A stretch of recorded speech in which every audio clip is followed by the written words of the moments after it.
सभी का बहुत बहुत स्वागत है। मैं आपका फिजिक्स टीचर कुलदीप सर। आज आप लोग को इस वीडियो में रैम्बो यानी इंद्रधनुष आपने सुना होगा। आज हम लोग इस वीडियो में स्पेशली इंद्रधनुष के बारे में पढ़ेंगे। उसके बाद स्कैटरिंग ऑफ लाइट पढ़ेंगे, स्कैटरिंग ऑफ लाइट पढ़ेंगे, फिर इसके आप इस चैप्टर के क्वेश्चन सॉल्व करेंगे। ठीक है, रैम्बो होता क्या है? पहले तो पीछे की चीजें आपको इस वीडियो के माध्यम से जितनी चीजें मैंने आपको इस चैप्टर में पढ़ा दी है, तो पहले तो आपको वो सारी चीजें क्लियर होनी चाहिए। मैंने आपको इस वीडियो में पढ़ाया गया है, यानी इस चैप्टर मैंने आपको प्रिज्म बताया, प्रिज्म क्या होता है, प्रकाश का अपवर्तन कैसे प्रिज्म से होता है, प्रिज्म के लिए आपका अपवर्तनांक का फॉर्मूला आपने प्रूव किया है, n = sin a + delta m/2 upon sin a/2। ठीक, कितना गया। उसके बाद मैंने आपको पतले प्रिज्म के लिए विचलन कोण का फॉर्मूला भी प्रूव किया, डेल्टा m = n-1 / a, ये भी प्रूव किया आपने। उसके बाद आपने पढ़ा वर्ण विक्षेपण या परिक्षेपण, डिस्पर्सन ऑफ लाइट। श्वेत प्रकाश का अपने अवयवी रंगों में व्यक्त हो जाना ही आपका क्या कहलाता है, वर्ण विक्षेपण कहलाता है। उसके बाद आपने पढ़ा कोणीय विक्षेपण, ठीक है, थीटा से भिन्न करते हैं। उसके बाद आपने पढ़ा कोणीय विक्षेपण क्षमता भी आपने पढ़ लिया। ठीक, अब उसके बाद हम लोग नेक्स्ट टॉपिक पढ़ते हैं इंद्रधनुष। इंद्रधनुष क्या होता है? जैसे आकाश की एक साइड में क्या बारिश हो रही हो, एक साइड में धूप। आकाश में एक साइड में क्या होता है, बारिश हो रही हो, एक साइड में धूप। धूप जिस ओर धूप है, आप सूर्य की ओर क्या करेंगे, पीठ करके खड़े होंगे। जैसे आपका जैसे सूर्य मान लो आपके सामने, तो आप पीठ करके उधर खड़े होंगे, तो आप सामने देखेंगे। ठीक है, आप अपने फ्रंट पे देखेंगे, वहां पे आपको संकेंद्रीय चाप दिखाई देंगे। ठीक है, आर्क दिखाई देंगे, वृत्ताकार आपको चाप दिखाई देंगे।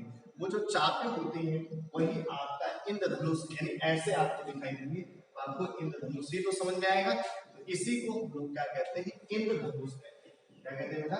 इंद्रधनुष कहते हैं। क्या कहते हैं? इंद्रधनुष। इंद्रधनुष आपके दो प्रकार के होते हैं, एक प्राथमिक इंद्रधनुष होता है और द्वितीयक इंद्रधनुष होता है। लेकिन अब बोर्ड के अकॉर्डिंग पढ़ना है, इंद्रधनुष कभी पूछा नहीं गया है। ठीक है, बस थोड़ा सा एक नंबर का क्वेश्चन इससे आ सकता है कि इंद्रधनुष से आप क्या समझते हैं, तो आप बता ले जाएंगे ना।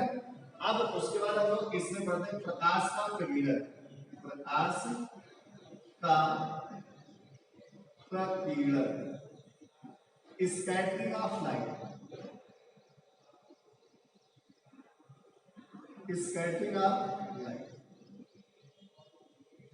होता क्या है? प्रकीर्णन का मतलब होता है फैलना। स्कैटर मींस आप कह सकते हैं, स्कैटर की जो हिंदी होती है आप कह सकते हैं फैलना या बिखरना आप कह सकते हैं। प्रकाश का प्रकीर्णन, प्रकाश का यानी चारों तरफ फैलना ही आपका प्रकाश का प्रकीर्णन होता है। जब कोई भी यानी कोई भी प्रकाश किरण क्या होती है, वायुमंडल में आती है, तो वायुमंडल में बहुत सारे धूल या मिट्टी के कण होते हैं, या आप ऐसे कह सकते हैं कि बहुत सारी अशुद्धियां होती हैं। वो अशुद्धियां क्या करती है, लाइट की जो एनर्जी होती है उसको एब्जॉर्ब करती है, यानी अवशोषित करती है, और अवशोषित करने के बाद उन्हें क्या करते हैं, पुनः अन्य दिशाओं में भेज देती है। इसी घटना को हम लोग कहते हैं प्रकाश का प्रकीर्णन कहते हैं। क्या कहते हैं? प्रकाश का प्रकीर्णन कहते हैं। यानी सूर्य से आने वाली प्रकाश की किरणें जब वायुमंडल पे आती हैं, तो वायुमंडल में उपस्थित धूल मिट्टी के कण उन किरणों को क्या करती हैं, अवशोषित करती हैं। अवशोषित करने के बाद उन्हें पुनः अन्य दिशाओं में भेज देती हैं। प्रकाश की इस घटना को हम लोग क्या कहते हैं, प्रकाश का प्रकीर्णन कहते हैं। प्रकाश के प्रकीर्णन पे आधारित बहुत सारी घटनाएं हैं। ठीक है, बहुत सारी है। आकाश नीला क्यों दिखाई देता है, खतरे का निशान लाल क्यों होता है, और इस तरह के कई सारे। आकाश तथा समुद्र के जल का नीला प्रतीत होना, सूर्योदय तथा सूर्यास्त के समय आकाश में रक्ताभ या दृष्टिगोचर होना, बरसने वाले बादलों का श्वेत दिखना, ठीक है, कोहरे तथा धुंध के इंफ्रारेड फोटोग्राफी का संभव होना, ये सारी चीजें आपकी किसमें डिपेंड करती है बेटा, प्रकाश के प्रकीर्णन में।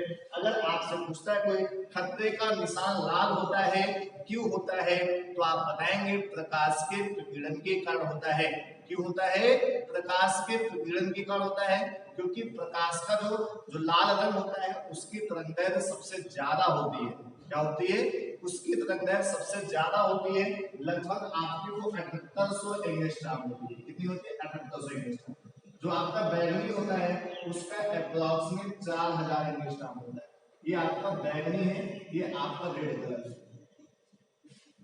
तो एक आपको भी मैं रिलेशन बताऊंगा, Lord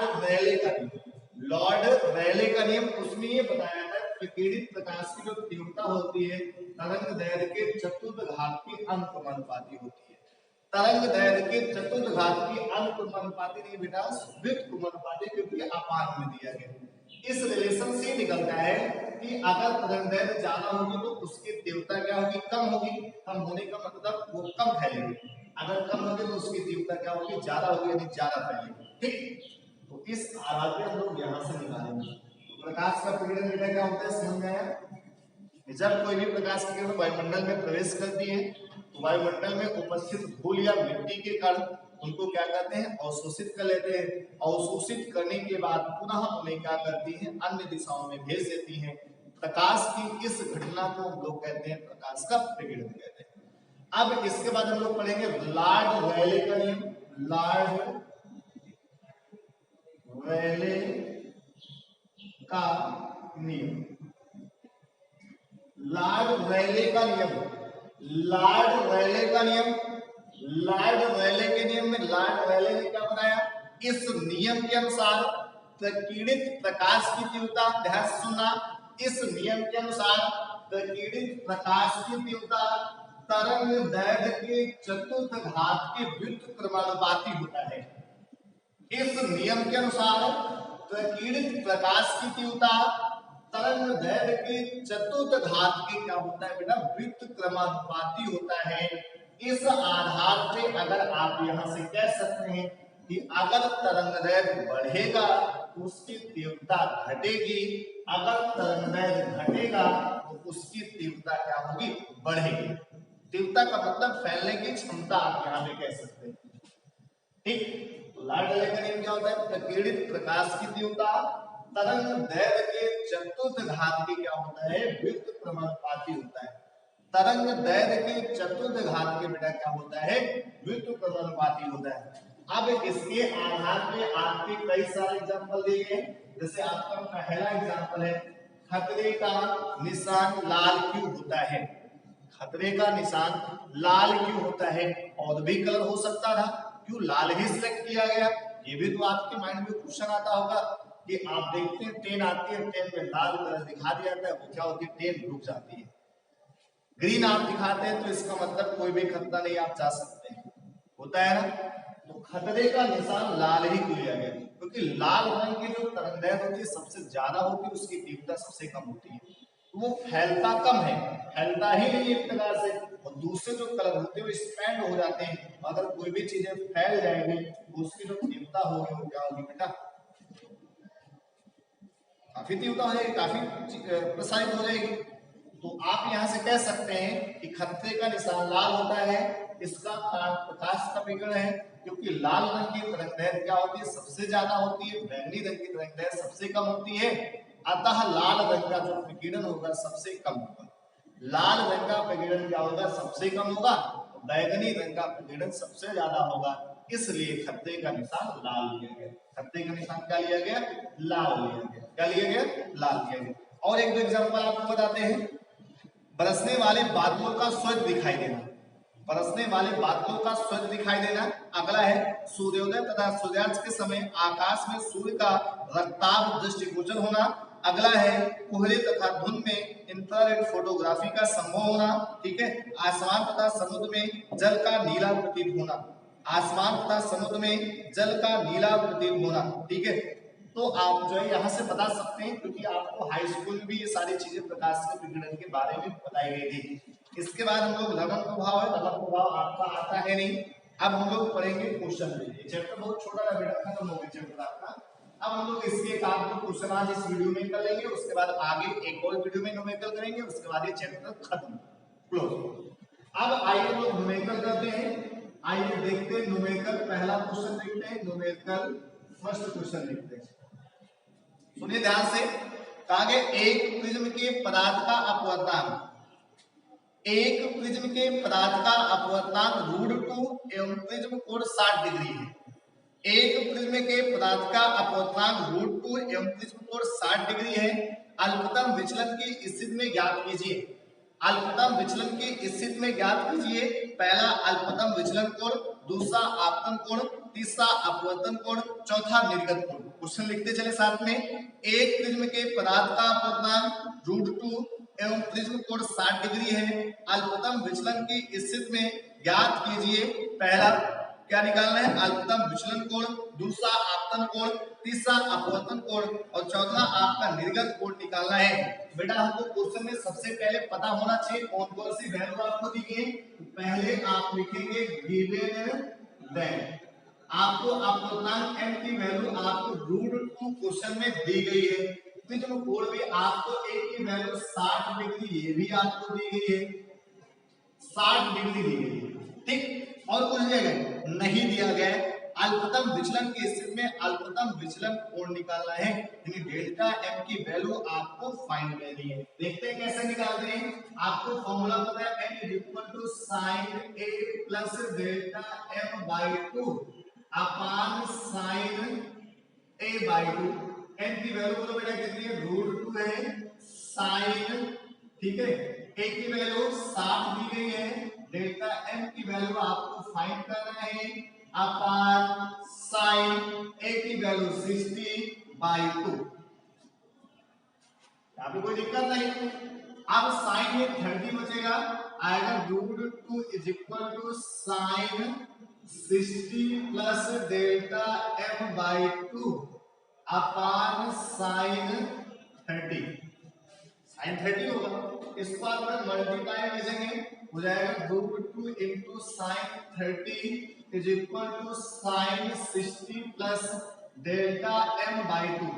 sin 60 plus delta m/2 आपको sin 30 की वैल्यू पता है, होता है 1/2 is equal to sin 60 plus delta m/2। इस रूट से इसको काटेंगे, नीचे √2 बचेगा, यानी 1/√2 is equal to sin 60 plus delta m/2।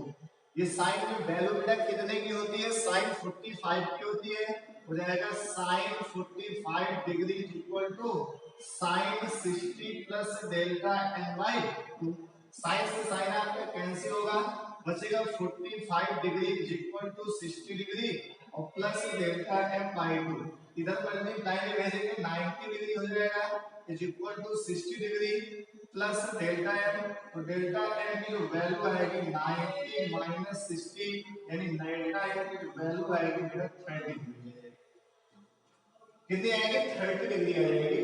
ठीक है, तो यहां से आपका जो विचलन कोण आएगा वो कितना आएगा, 30 डिग्री आएगा। तो दिक्कत हल हो गई, बहुत ही बढ़िया क्वेश्चन है। उसके बाद क्वेश्चन में पूछ रहा है आपतन कोण ज्ञात कीजिए। आपका निकला, आपने निकला क्या, पहला पॉइंट विचलन कोण निकला। दूसरे पॉइंट में आपसे कह रहा है कि आपतन कोण ज्ञात कीजिए। दूसरा पॉइंट आपका है आपतन कोण। आपतन कोण आपको पता है I = a plus delta m/2 होता है। a की वैल्यू आपको क्वेश्चन में 60, डेल्टा m की वैल्यू आपने भी निकाला 30 आया बाई 2, यानी 90/2 का मतलब 45 हो जाएगा। आपतन कोण निर्गत कोण आपस में बराबर होते हैं, 40 डिग्री आपका आपतन कोण भी आएगा, निर्गत कोण भी आपका 45 डिग्री ही आएगा। तीसरे पॉइंट में आपसे कह रहा है कि अपवर्तन कोण ज्ञात कीजिए। तीसरे पॉइंट में आपसे कह रहा है कि अपवर्तन कोण स्मॉल r बराबर a/2। a/2 का मतलब 60/2, इसका मतलब हो जाएगा 30 डिग्री। सारे क्वेश्चन हो गए, जितने पार्ट्स आपसे पूछे गए आपने कर दिया, बस काम खत्म। इस तरह के आपके कई सारे क्वेश्चन दिए गए। तो आज आपका काम यही है कि आपको इस टाइप के क्वेश्चन आपके बुक में जितनी भी हो सारे सॉल्व करना है, जो ना हो उसको आपको पूछना है। Thank you.